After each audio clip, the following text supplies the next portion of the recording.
반갑습니다. 말씀과 함께 하루를 시작하는 주님의 백성들을 예수님의 이름으로 축복합니다. 2024년 7월 16일 화요일 오늘 주신 말씀은 예레미야 32장 36절에서 44절까지입니다. 이제나 주 이스라엘의 하나님이 말한다. 너희는 이 도성을 두고 전쟁과 기근과 연병을 만나서 바빌로니아 왕의 손에 들어간 도성이라고 말하지만 똑똑히 들어라. 내가 분노와 노여움과 우라 때문에 그들을 여러 나라로 내쫓아 버렸다. 그러나 이제 내가 그들을 이 모든 나라에서 모아다가 이곳으로 데려와서 안전하게 살게 하겠다. 그러면 그들이 나의 백성이 되고 나는 그들의 하나님이 될 것이다. 그때에 내가 그들에게 한결같은 마음과 삶을 주어 그들이 언제나 나를 경외하여 그들 자신뿐만 아니라 그들의 자손들까지도 길이 복을 받게 하겠다. 그때에는 내가 그들과 영원한 언약을 맺고 내가 그들에게서 영영 떠나지 않고 그들을 잘되게 할 것이며 그들의 마음속에 나를 경외하는 마음을 넣어주어서 그들이 나에게서 떠나가지 않게 하겠다. 나는 그들을 잘되게 함으로 기뻐할 것이며 나는 나의 온 마음과 정성을 다하여 그들이 이 땅에 뿌리를 굳게 내리고 살게 하겠다. 나 주가 말한다. 내가 이 백성에게 이토록 그 모든 재앙이 미치게 하였으나 이제 내가 이에 못지않게 그들에게 약속한 모든 복을 베풀어 주겠다. 너희는 지금 이 땅을 두고 사람도 없고 짐승도 없는 황무지이며 바빌로니아 군대의 손에 들어간 땅이라고 말하지만 바로 이 땅에서 사람들이 밭을 살 것이다.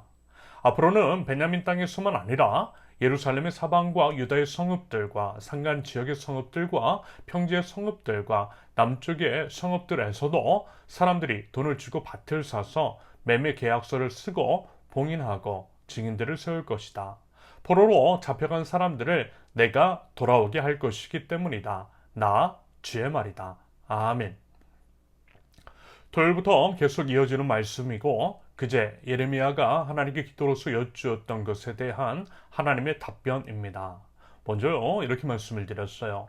주일에도 그렇고 몇 차례 말씀을 드린 것입니다. 그것은 성경에서 일종의 패턴이 보인다라고 했습니다.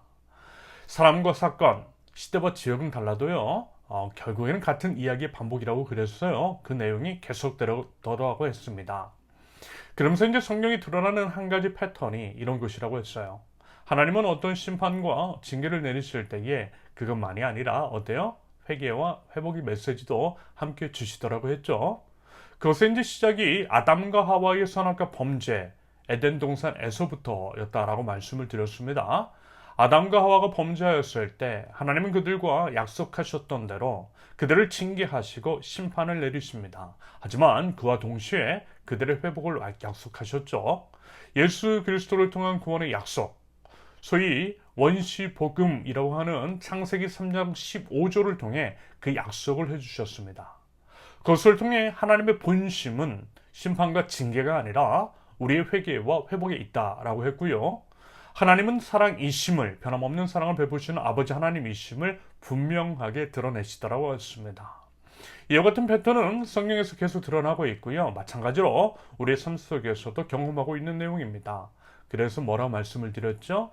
그 하나님을 알아야 한다고 했어요. 그 하나님을 알 때 하나님을 오해하지 않을 수 있고요. 하나님께 바른 반응을 보여드릴 수 있다라고 하는 말씀을 드렸습니다. 여러분 그래서 보세요.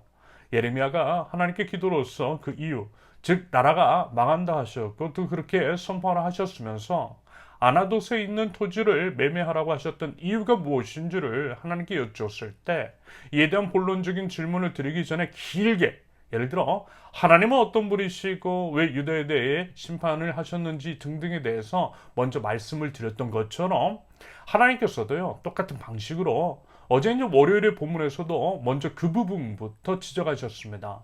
하나님이 어떤 분이신지 이와 같은 상황이 일어나게 된 배경은 또 무엇인지 결국 그것은 이스라엘의 죄악 때문이 돼 그전부터 이제 수없이 말씀하셨음에도 불구하고 소위 귓등으로도 듣지 않고 하나님을 배반했던 탓이라고 말씀을 하세요. 그러면서 이제 예레미야의 본 질문에 대한 본격적인 답변을 오늘 본문을 통해 말씀하시는 것입니다. 하나님께서 왜 예레미야로 하여금 아나돗의 밭을 사라고 하셨는지 그 이유에 대해서 말합니다. 여러분, 그러면 그게 뭐죠? 하나님께서 뭐라고 말씀하세요? 먼저요, 36절을 보면 이와 같은 접속사가 보이시죠? 그러나 비록 하나님께서 이스라엘의 배반으로 인해 분노와 노여움과 우라 때문에 심판을 하시고 포로로 잡혀가게 하셨지만, 그러나 뭐라고요? 다시 돌아오게 하시겠다라는 것입니다. 다시금 회복시켜 주시겠다라는 거예요. 그래서 이스라엘이 하나님의 백성이 되고 하나님께서 이스라엘의 하나님이 되실 것이라고 말씀하십니다. 아울러 하나님께서 약속하신 모든 복들을 영원히 누리도록 하시겠다라는 거예요. 그러므로 예레미야로 하여금 아나도스 밭을 사라고 말씀하신 이유는 다름 아닌 이 때문이라는 거죠. 그 약속하시겠다라는 것입니다. 하나님께서 반드시 이스라엘 백성을, 지금은 비록 전쟁 포로로 끌려가지만 결국에는 회복을 시켜주시겠다라고 하는 약속하시는 것입니다. 하나님은 신실하신 분이시니 반드시 그 약속을 지키실 것이라는 거죠. 여러분 어떻습니까? 하나님의 이 말씀, 그리고 그 안에 담긴 하나님의 마음, 그 마음은 결국 이스라엘을 향한 마음이자 하나님 나라 백성인 우리를 향한 마음일 텐데요. 이와 같은 하나님의 말씀을 듣고 어떤 생각이 드시냐라는 것입니다. 그분이 우리 아버지 하나님이신데 말입니다. 저는요, 그 하나님 생각하면요, 너무 감사해요. 말로도 표현할 수 없는 벅찬 감격과 감동 같은 것들이 있어요. 솔직히 그래요. 여러분 한번 생각 한번 해보십시오. 하나님의 입장에서 봤을 때 여러분, 우리는 아무것도 아닙니다. 요즘 이제 여름이고 그래서 이제 날파리나 모기 같은 것들이 자주 보이잖아요. 얼마나 귀찮고 성가시고 때로는 화가 나요. 보이면 어떻게 해서든 잡고 싶죠. 애누리 없이 죽이고 싶고, 그래도 또 괜찮아요. 죄책감 같은 거 느껴지잖아요.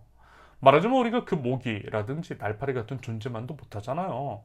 오늘 오제 왕이신 하나님의 시선에서 바라봤을 때 충분히 그렇습니다.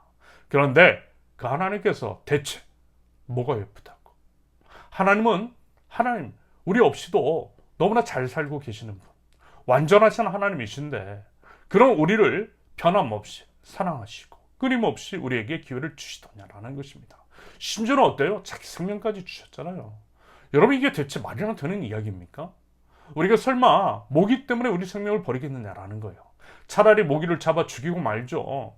그러므로 그만큼 말이 안 되는 위대하고 엄청난 사랑을 하나님께서 우리에게 베풀고 계시다라는 것입니다. 아마 이것을 그저 문자적으로만 받아들이시며 사실 잘 와닿지 않는 것이 있을 수 있어요. 하지만 삶 속에서 그 하나님의 사랑이 무엇인지를 경험해 보면요, 우리 자신의 그 심각한 죄악과 그럼에도 그런 나를 포기하지 않으시고 회복을 명하시고 또 이루어가시는 그 하나님을 경험하게 되면 여러분 결코 가만히 있을 수 없고요, 감격하게 되고 하나님께 반응하게 됩니다. 그래서 결국 이 문제가 아닌가라고 하는 생각이 들어요. 역시 같은 이야기 반복이에요.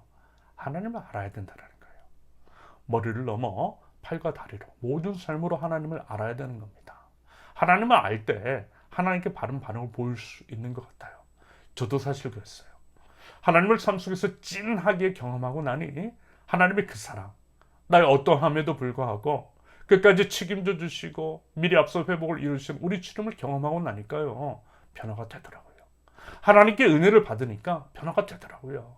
그 경험, 그 기억으로 인해 하나님 나라의 백성으로서의 삶의 몸부림을 비로소 칠 수 있게 되었던 것들을 고백합니다. 여러분 어떻습니까? 그 경험이 있으세요? 우리 하나님을, 영원한 사랑의 그 주님, 우리의 회복을 명하시고 이루어가시는 우리 하나님을 경험하고 계십니까? 드디어 그 하나님을 경험하시고 또 아실 수 있기를 바랍니다. 그리하여 우리가 하나님의 백성이 되고 하나님께서 우리 하나님이시 되시기를, 하나님 나라 백성으로서 하나님 앞에 부끄러움 없는 삶의 예배로 하나님을 온전히 예배할 줄 아는 하나님 나라 백성들, 저와 여러분들 모두가 되실 수 있기를 예수님의 이름으로 축원합니다. 함께 기도합니다. 변함없는 사랑과 은혜로 채우시는 주님의 그 사랑과 은혜를 하라 감사를 드리고, 하나님 나라 백성다운 성숙함을 보일 줄 아는 삶을 통하여서 하나님께 영광 올려드릴 줄 아는 저희들이 하옵소서. 그리스도의 편지로서 언행에 신중하게 하시며 아름다운 하나님 나라를 이 땅 위에 세워나가되, 우리 하나님께서 먼저 본을 보여주셨던 것처럼 오래 참음과 기다림, 변함없고 헌신적인 사랑을 통하여서 빛이신 우리 주님을 밝히 드러내게 하옵소서. 무더위 가운데 하나님 안전과 건강을 지켜주시고 주님께 기도하는 많은 것들이 주님 안에서 응답될 수 있도록 하나님 은혜를 더하여 주시옵소서. 예수님의 이름으로 기도합니다. 아멘. 하나님께서 오늘 주신 말씀과 각자의 기도 제목을 놓고 우리 잠시 기도합니다.